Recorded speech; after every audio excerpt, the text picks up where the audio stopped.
बीते दिन कांग्रेस सरकार के 3 वर्ष का जश्न मंडी में हर्षोल्लास के साथ मनाया गया। वहीं जिस तरीके से लगा था, जो मुख्यमंत्री का आरोप रहता है कि भाजपा 5 गुटों में बटी है। फिलहाल इस समय हमारे बीच मौजूद है बातचीत करने के लिए नाचन विधानसभा क्षेत्र के विधायक विनोद कुमार जी। विनोद कुमार जी, जिस तरीके से लगातार जो कांग्रेस आरोप लगाती है कि भाजपा 5 गुटों में बटी हुई है, फिलहाल जिस तरीके से जो 10 गारंटियां दी थी, क्या आपको लगता है कि वो खरी उतरी अभी तक? मैं तो कांग्रेस पार्टी को पहले तो बधाई देना चाहता हूं कि उनके 3 साल का असफल कार्यक्रम पूरा हुआ है जी। और दूसरा, मुझे लगता है कि कांग्रेस पार्टी जिस तरह से भारतीय जनता पार्टी के ऊपर आरोप लगा रही है, मुझे लगता है कि हमारे ऊपर आरोप लगाने की आवश्यकता नहीं है। वो अपने गिरेबान में जरा झांके और उसमें देखे कि किस तरह की स्थिति आज कांग्रेस पार्टी की है। पिछले कल कांग्रेस पार्टी के 3 साल का कार्यक्रम जो है वो जश्न, कार्यक्रम नहीं कह सकते कि कार्यक्रम नहीं, जश्न मनाया गया। और मैं निश्चित तौर पर कहना चाहता हूं कि आज के इस दौर के अंदर इस जश्न को मनाने की कोई आवश्यकता नहीं थी, क्योंकि हिमाचल प्रदेश आपदा के दौर से गुजर रहा है। और जहां तक अगर आपने सुना होगा कि हिमाचल प्रदेश में सरकार के द्वारा डिजास्टर एक्ट भी लगाया गया है। डिजास्टर एक्ट तब लगता है जब सरकार के पास कोई भी विकल्प काम करवाने का ना रहे, उस दौर में डिजास्टर एक्ट लगाया जाता है। और जब डिजास्टर एक्ट लगा है तो आपने ये भी देखा होगा कि पंचायतों के चुनाव होने ड्यू है, लगभग चुनावों की प्रक्रिया आज की डेट में शुरू होनी थी। लेकिन उन चुनावों को लेकर के जो सरकार की ओर से, सरकार के अलग अलग डीसीज के माध्यम से जो चुनाव आयोग को जो रिपोर्ट भेजी गई, उस रिपोर्ट में यही मेंशन किया गया है कि हमारी सड़कें अभी तक नहीं बन पाई है, हमारे रास्ते नहीं बन पाए हैं, हमारे गांव को जोड़ने वाले पुल नहीं बन पा रहे हैं। और इस बरसात के अंदर जो स्कूल गिरे हैं, जहां पर चुनाव होते हैं, वो कमरे भी सरकार नहीं बना पाई है, जिसके कारण से हम चुनाव नहीं करवा सकते।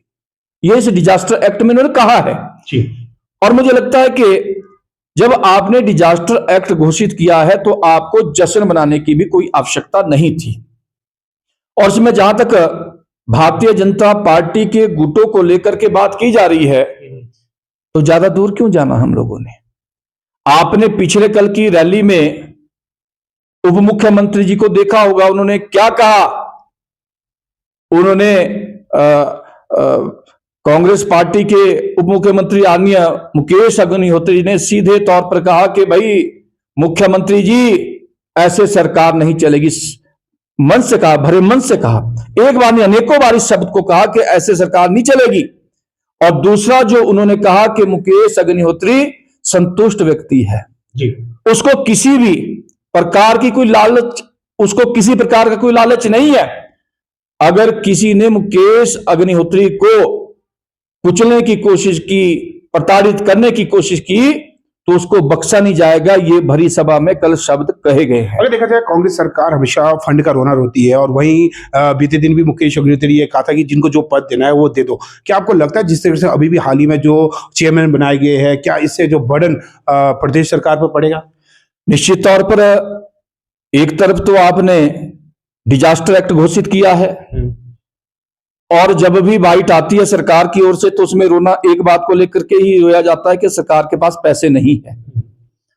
और आपने देखा होगा कि जैसे ही कांग्रेस पार्टी के प्रदेश के अध्यक्ष की अनाउंसमेंट हो जाती है जी, दूसरे ही दिन कांग्रेस पार्टी ने अनेकों व्यक्तियों को चेयरमैन बना दिया।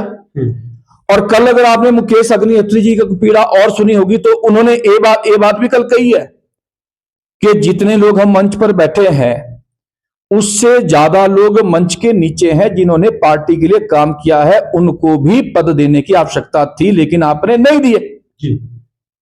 और उसके साथ साथ मैं ये भी कहना चाहता हूं कि कल की जो रैली हुई है पार्टी की, उसके ऊपर 10 करोड़ रुपया डिजास्टर का ही सरकार ने खर्च किया है। मैं तो सीधा आरोप ये लगाना चाहता हूं कि जो पैसा उन आपदा प्रभावित क्षेत्रों में उन परिवारों को जाना चाहिए था जिन्होंने अपने परिवार के सदस्य खोए हैं, उनको पैसे नहीं मिल रहे हैं। जिनका घर चला गया उनको पैसे नहीं मिल रहे हैं। जिनके परिवारों के परिवार चले गए, उनको पैसे नहीं मिल रहे हैं। और मैंने विधानसभा के अंदर एक विषय यह भी उठाया था कि हिमाचल प्रदेश के अंदर आपका एग्रीकल्चर हॉर्टिकल्चर सेक्टर का बहुत बड़ा नुकसान हुआ है। वो किसान जो किसान उस खेती से अपने परिवार का पालन पोषण करता है, जिसकी भूमि चलेगी, उसके लिए सरकार क्या कर रही है? 100 बात की एक बात की जो 10 गारंटी की अगर हम बात करें तो कितनी गारंटी आपको लगता है पूरी की है?